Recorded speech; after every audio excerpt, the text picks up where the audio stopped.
जंगल की घनी हरियाली में एक गधा रहता था। वो वैद्य का काम करता और जड़ी बूटियों का अच्छा जानकार था। उसी कारण शेर सिंह, जो जंगल का शक्तिशाली राजा था, उस पर बहुत विश्वास करता था। इस बार शेर सिंह एक अनोखी मुसीबत में फंस गया था। उसकी पीठ और शरीर के अन्य हिस्सों में बहुत असहनीय खुजली हो रही थी। न दिन में चैन, न रात में आराम। अंत में उसने गधे को बुलाया।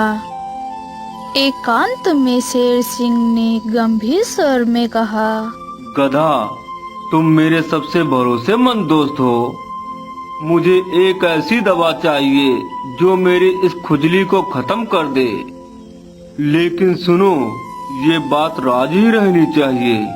अगर किसी को पता चले कि जंगल का राजा खुजली से परेशान, तो मेरी इज्जत मिट्टी में मिल जाएगी, समझे? जी महाराज, मैं समझ गया।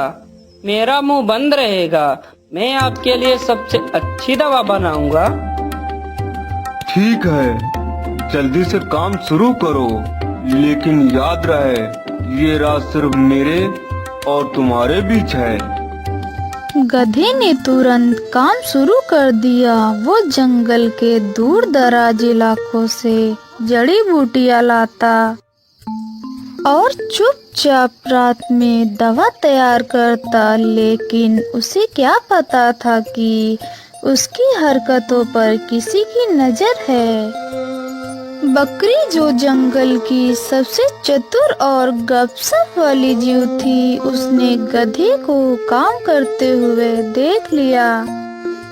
अरे गधा भाई, ये क्या कर रहे हो?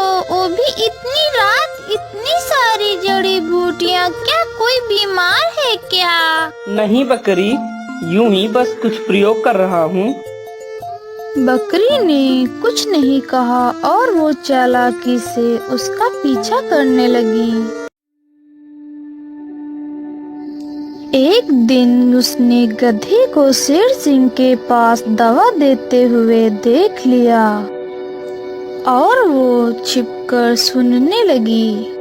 महाराज, मैंने दवा बना ली है। ये दवा आपकी खुजली को खत्म कर देगी। बहुत खूब, पर इसकी खबर तो किसी को नहीं हुई। बिल्कुल भी नहीं महाराज। रात में मैं काम करता था, भला किसी को क्या ही पता चलेगा। बकरी के कानों में सब बातें उतर चुकी थीं। अरे शेर सिंह को खुजली, जो जंगल का राजा खुजली से परेशान है। ये तो लेटेस्ट न्यूज है, सबको बताना पड़ेगा।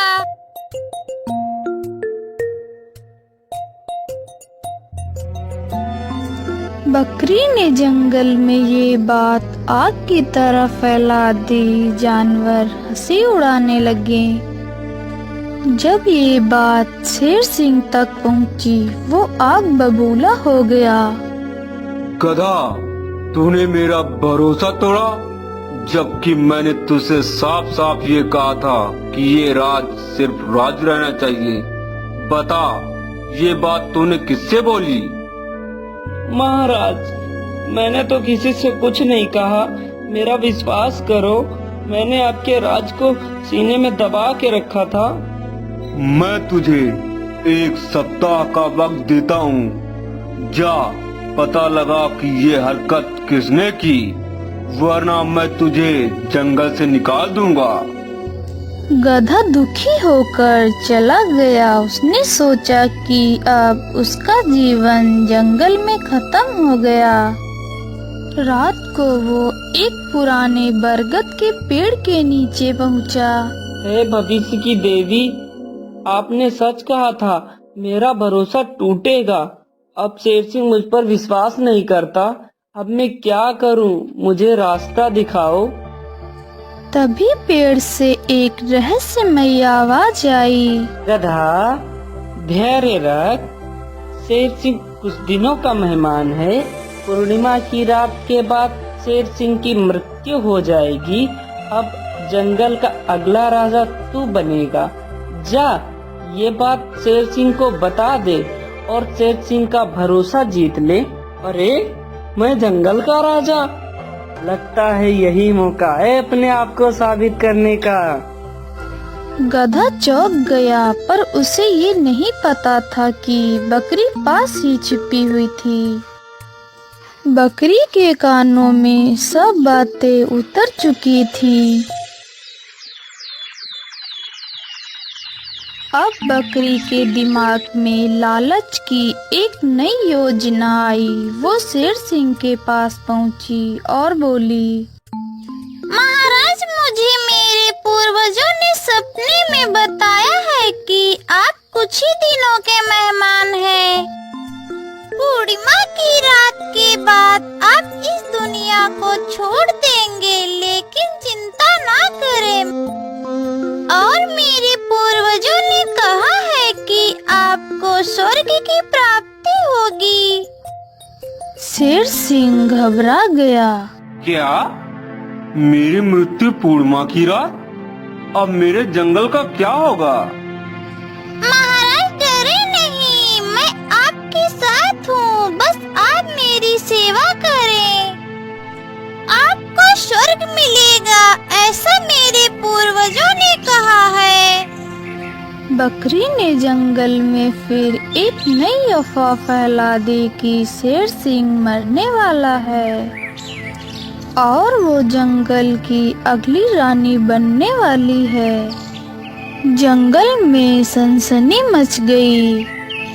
पूर्णिमा की रात आ गई। पूरा जंगल शेर सिंह के गुफा के पास इकट्ठा हुआ। लेकिन अगली सुबह शेर सिंह एकदम सुस्त और गुस्से में था। उसने दहाड़ते हुए बकरी को बुलाया। बकरी, तूने कहा था कि मैं मरने वाला हूँ और तेरी सेवा करूँ ताकि मुझे स्वर्ग मिले। रुक, अब मैं तुझे स्वर्ग पहुँचाता हूँ। महाराज, ये सब गधा ने कहा था। उसने किसी जादुई पेड़ से ये बात सुनी थी। मैं तो लालच में आकर फायदा उठाना चाहती थी। शेर सिंह गधे के पास पहुंचा।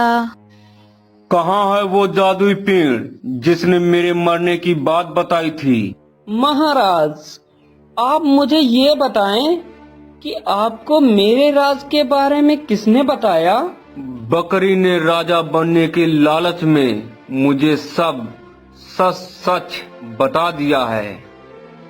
महाराज, आपकी खुजली वाली बात यकीनन उसी बकरी ने बताई होगी, क्योंकि जब मैं जड़ी बूटी इकट्ठा कर रहा था तब एकमात्र उसी ने मुझे देखा था। अच्छा, तो फिर उस जादुई पेड़ की क्या बात है? महाराज, वो कोई जादुई पेड़ नहीं, वो एक साधारण पेड़ है। मैंने अपने उल्लू मित्र की मदद से उसमें से आवाज निकलवाई थी। मैं जानता था जिसने भी बात फैलाई होगी वो मुझ पर नजर जरूर रखेगा। हुआ भी वैसा ही।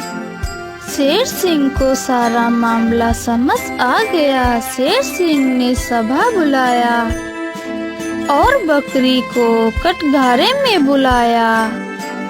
बकरी, असली गुनहगार गधा नहीं तू है। तूने ही मेरे राज की बात जंगल में फैलाई। किसी के राज की बात फैलाना अच्छी बात नहीं है। इस कार्य की तुझे कठोर सजा दी जाएगी। महाराज, मगर मरने वाली बात तो गधे को पेड़ ने बताई। मैंने तो सुना और देखा भी। वह कोई जादुई पेड़ नहीं था बकरी, वो मेरी चाल थी। उसमें मेरा मित्र उल्लू बैठा था। तूने मेरी इज्जत और महाराज के गुरूर दोनों को मिट्टी में मिला दिया था। इसी तरह मुझे तुझे तो पकड़ना ही था। बकरी, दूसरे के राज को फैलाने और राजा से गद्दारी करने के जुर्म में मैं तुझे हमेशा हमेशा के लिए जंगल से निकाल रहा हूँ। तेरा जंगल में रहना सबके लिए खतरनाक साबित हो सकता है। बकरी को जंगल से निकाल दिया गया। वो पछतावे के साथ जंगल से बाहर चली गई। अब जंगल में शांति लौट आई। गधे ने शेर सिंह का भरोसा फिर से पाया और पूरे जंगल का सम्मान भी पाया। और इसी तरह जंगल ने फिर से सिखाया और सच्चे सेवकों का भरोसा हमेशा बना रहता है।